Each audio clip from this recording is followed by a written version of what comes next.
I didn't have like my dad was like not involved in gangs, but he was like with the cartels, the Mexican cartels.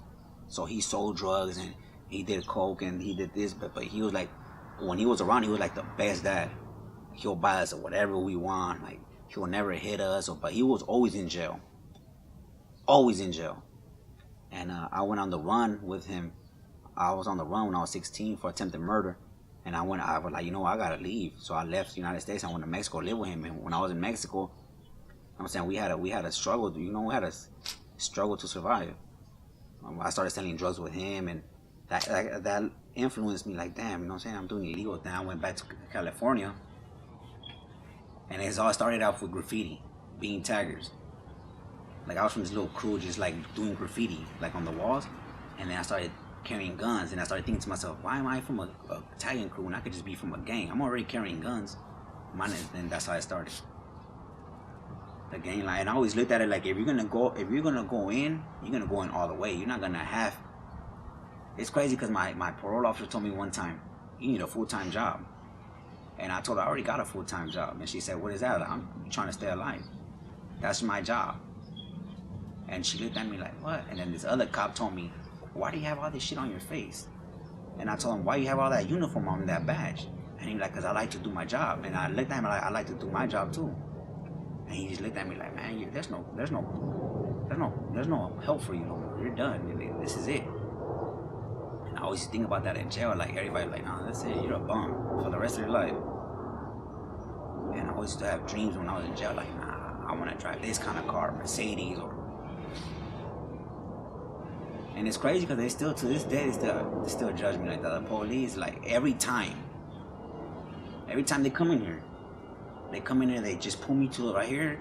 You on parole? Yeah, they come in here, they start breaking stuff. They start breaking the things from inside my car, and it's just like it's ridiculous. Like I'm doing so good. I'm about to get off parole in 4 months, and I can't wait to get off parole because they can't search your car. They can't do nothing like that no more. It's crazy. When did you get to that point where you're like, did you ever get to a point where you're like, wow, this has gone too far, this is just out of control now? And it never really got to that point. It was just like it was always like that from the beginning. Like since I started gangbanging, I started thinking like, what the fuck did I do? You know what I'm saying, but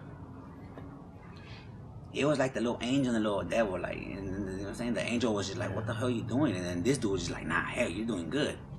And I always be like, man, I never thought I was gonna have kids or none of that. And I never pictured myself being a dad. And now that I got kids, it's just like, damn, I don't want them to grow up the way I did with my dad. Like, I want something better for them. Like I don't spank my kids. I don't talk bad to them. I don't raise my voice. Like, my girl, she spanks him, so I get mad. Like, hey, what the hell are you doing? Like, don't talk to him like that or like stuff like that. But my kids love me. Like at nighttime, he has to. My older son, he has to be like this with me. He can't let me go. At nighttime, he just has to be like. Well, whenever I'm not here, he'll cry for me. Like, where's my papa? Or like when I'm at work, I'll get mad because my girl will call my job. And, like, if your son wants to talk to you, like, I'm working, man. I can't. You know what I'm saying? But it's just like, damn, imagine I was to go to jail for a real long time. They'll have no dad. And, you know what I'm saying? I ain't trying to be like, people like look at us like, this guy doesn't have no heart. Like, or like, this guy don't care about kids or about killing people or like shit, bullshit. Because I remember when I was a gamer, I used to do bad things. Sometimes I'll go home and I'd be like, fuck. You know what I'm saying? I imagine how that guy's mom feels. Now that she knows that we hurt her son and shit, that shit will get to me like, man. But I was just trying to put up a front because I'm with the homies like, fuck that dude, I don't care. I'm down for the cause, but deep down I was just like, damn, why did I do that? I didn't even know that guy. For one simple ass gang sign, for one block that doesn't even belong to us. Shit belongs to the city. I'm just like, man, I started thinking about it like, people would be like, oh, you got your neighborhood tatted all over you. Why you want to take that shit off if you don't care about it no more? Not like us, I don't want to ever forget where I came from. Like, if I ever become a successful person in life, I want to like look in the mirror and be like, damn, this is where you came from. I don't bring nobody over to my house because I don't trust nobody like that. Especially homeboys, they're the main ones to do you dirty. Like, nobody knows where I live at. Only my brothers and my sisters.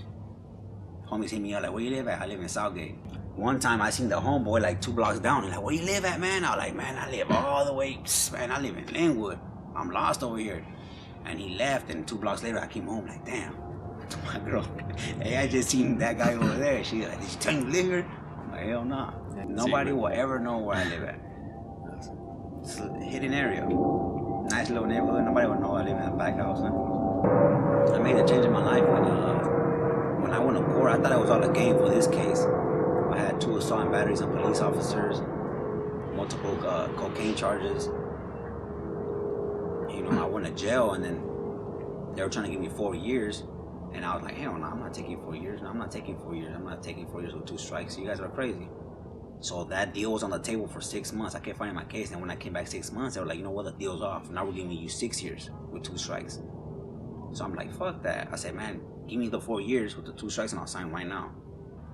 I get the 4 years, but the judge is mad. And the judge looks at me, she's like, Dennis Amorin, just to let you know, you're a 2-strike felon. You're an offender, a 2-strike felony offender. She was like, any other case you ever catch in the state of California, you're gonna be a candidate for a 25 life sentence, and your bail will be at $1 million. That's when that shit hit me. I was smiling like, hey, cause the cops were there. I didn't want to see them look at me break down. So I was like, hey, but as soon as they put me back in that cage and I was by myself, I felt like I was drowning. Just stick with it. That's when it hit me. Like, damn, and I'm like, I can't do this no more. And to this day, it's unbelievable that I've been out 1 year and 6 months. Like, I see old friends, and they're like, damn, what's up, man? I thought you got life. I thought you were dead. I was like, hell nah, man. I'm working at City Hall. I'm doing good now. Like, you know, I stay in my own little spot now. I've been out 1.5 years. I'm about to get off parole. They're like, no way. I'm like, yup. This black dude told me in jail one time, why do you have all these girls? Don't they realize that you don't got nothing going on for themselves? And like, I was like, man, they just like thugs. And he told me, like, just like this, and that shit fucked me all up. He told me, don't they know that you're only temporary? Like, in the street? And I was like, what you mean? Like, you're only temporary. You're only out for a minute, then you're gonna come right back. This is your home. When you go out there, you're going out on vacation. And then you come right back to your original house. And I started like, fuck that, this is my house. That's how that shit went. So how did you get out? How did it change? Well, when I got out,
So how did you get out?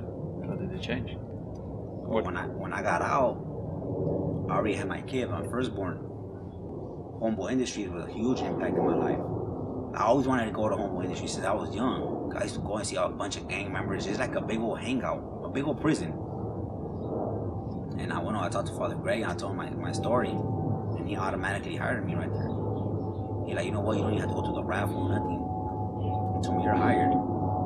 And it's crazy because when I went over there, I took a gun, right? And he told me, son, I'm gonna ask you a question. I told him, what? He like, were you active? And I looked at him dead in his eye. I told him, yeah, I'm still active. He's like, where's your gun at? I said, I left it in the car. And right then and there, he hired me. He's like, son, you're hired. I'm like, why would you hire me if I just told you I got a gun, I'm still active? He said, because most people like you come in here and lie to me. They said they're not active. A month later, I catched them outside fighting over neighborhood stuff. Saying, I know you're active, but just try to work on that, you're hired. And I got hired. And I came home and I told my girl, fuck, man, I got hired. And she like, for real? And I was like, yeah. She's like, oh, that's cool. And it was part-time for like 90 days. And then they called me on to the office, like, you know what, you're full-time now. And I was working there for like 6 months, and the opportunity came, like, you want to go work at a restaurant in the city hall? I was like, hell yeah. They're like, they give you tips and everything, more money. So I went to City Hall, and I've been there ever since. And normally our program at Homeboy Industries is only 18 months. And then you got to get on your own. Well, like last week, I just became core, which means I'm there for permanently. I don't have no 18 months no more. So I was like, cool. I was telling Sammy about it. Because if you have a lot of tattoos and you don't take nothing off, they know you can't get a job nowhere else, so they keep you. So taking the tattoos out worked to my advantage a little bit, and you know, now I'm there for a little bit longer. Which is a good thing. You like that? Yeah. Who's who's important to you in your life right now? My family. My family. Like I don't see how did my dad not change. I'm saying having us. I don't. You know what I'm saying? I don't see. He got killed over there over a girl. They shot him in the head. They put him in a trash bag and then inside a sleeping bag, and then threw him somewhere like in the hot desert. And when they found his body, it was too decomposed for us to even have a proper ceremony for him. Father. Yeah. So it's crazy because I always thought my dad can't die. I always looked at my dad like, he could get shot 20 times. He won't die. But I don't see how could he like. I don't see how he not change. Like every time I come home from work and I open the door right here, my son's like, he jumps up like, Papa, what you buy me? Or he starts checking my pockets. You got money? And it just trips me out like, damn. My brother was like, damn, dude, you got 2 kids and you're 28. You're like, it's crazy. And everybody's proud of me because it's like,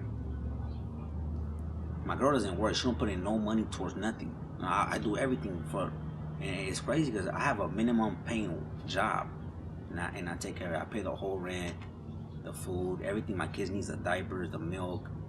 I buy my kid like, you know, we go to like Walmart or Kmart. It's like a big store here, right? And my kid will just grab a toy and it'll be like $50, and like with no hesitation, I'll be like, come on, get it then, and I'll go pay $50 for it. And my girl looked at me like, why the hell would you do that if he's only gonna pay for it for one day? And I was like, shit, because I never had that when I was young, you know? Everything we got was hand downs from my cousins. Like, their old toys gave us to us. And now that I learned what's living, like this is living now. Back then, that shit was just, I don't know what it was. Like a nightmare. Now I snapped out of that motherfucking nightmare. And I realized like this is living, you know what I'm saying? This is being a man now. I got responsibilities, it's crazy. So now that I got a little taste of that, it's like I'm ambitious now. It's making me hungry for that. That's what drives me, that's what moves me. Like, man, I gotta do this. Like if I get another raise, it's just like, damn, I'm doing better. The more money I see, the more like, it's like a drug now. Instead of using crystal or cocaine, now all I use is the drug of the job, that thrill. That's my thrill now. Of like, damn, I got this new now, you know, I keep doing it. So in 10 years' time, where do you see yourself? I think you pretty much answered the question. Kind of. 10 years, I see myself in a house, new car, maybe a little bit more kids. It's crazy. When I want to get into work, I look at my back seat and I see 2 baby car seats in the back. And I'm like, damn, that's crazy. My wife gets mad because I have this system in the car with these big old 12 speakers, and the car goes and now when the kids are in there, I gotta turn it down. I don't even put music no more because she gets mad. But yeah, in 10 years, I see myself doing. It is 2 things. It's either in 10 years I'm doing real good, or in 10 years I'm doing life in jail. I'm saying that to me is not even an option. But like I said, like anything could happen. From now on to 10 years, anything could happen. And the kind of situation I'm in is like walking on eggshells. Because it's real simple for me. Going to the store, I get into a fist fight. That's it for me. You know, I go to jail for life for a fucking fist fight. So like any trying to like problems, I try to avoid it. Like if I see a bunch of guys over there, I try the other way. Like, okay, we're going this way then. I accomplished so many things happening out of jail. How do you explain to your son your tattoos? I don't. What will you do when he starts asking? You know what I'm saying? I'm just telling him, you know, I make some bad decisions, and then I don't want you to make the same decisions I made. Like I don't know, like the kind of conversation I'm gonna have with him about that, but I try to teach him from young, like, you know what I'm saying, this shit right, this shit bad. You know, I don't want you to do that. So I'll go crazy if I see my son doing the same shit I'm doing. We'll move. As soon as I see him acting up, smoking weed or anything like that, we're out of here. Moving to Mexico or Russia or somewhere. We're doing something, but I'll be damned if, you know what I'm saying, if you go through what I did, putting me through the shit I put my mom through, or like, it's crazy because my dad hated tattoos. My dad hated tattoos with a passion, and I be thinking like, damn, if he would see me now the way I look, he'll be hurt. He'll be mad, but he's dead now. But yeah, I don't want that for my son. Cool, man. Well, thanks for sharing this. Just last thing is, when people see these pictures in the book or in posters or whatever, what do you want them to see? What do you think they'll see? They'll probably ask themselves, like, we wonder what could he have done? What could he be now if he looked like this? Because being like this, so far he just got a job and takes care of his family. But what if he was like this? What could he be doing? That's what I asked myself, that question. Like, damn, what I could have been working at any place. No record, no tattoos. I could have done whatever, you know what I'm saying? The sky was the limit. Now with this, there's a limit to it, you know what I'm saying? We're looking like this, there's a limit. But I'm trying to break that thought, like, you know, there's a limit looking like this. I want to, sky's the limit looking like this. I don't want no limit. So, you know, I'm trying to break through everything. I just want to, I don't know. I just want to be successful, to let everybody know, like even the little homies from the hood or whatever, I'll just be like, man, you know what? You don't have to be doing this shit no more. You could be living the way I'm living. You know what I'm saying? Without just doing the nonsense shit you're doing. It's ridiculous. It's ridiculous. Waste of fucking lifetime, you know, 9 years. I accomplished all this in a year and a half. Imagine in 9 years what I could have done instead of fucking rotting in a fucking cell. I regret that shit. I regret getting tattoos. I regret it. I regret everything. But now it's different. Now I'm trying to be something. I don't want to be the same old person no more. I'm tired of that shit. Everybody thinks it's a joke that I'm lying. Like, oh, nah, it's just hell no. I'm done with that shit. That's it.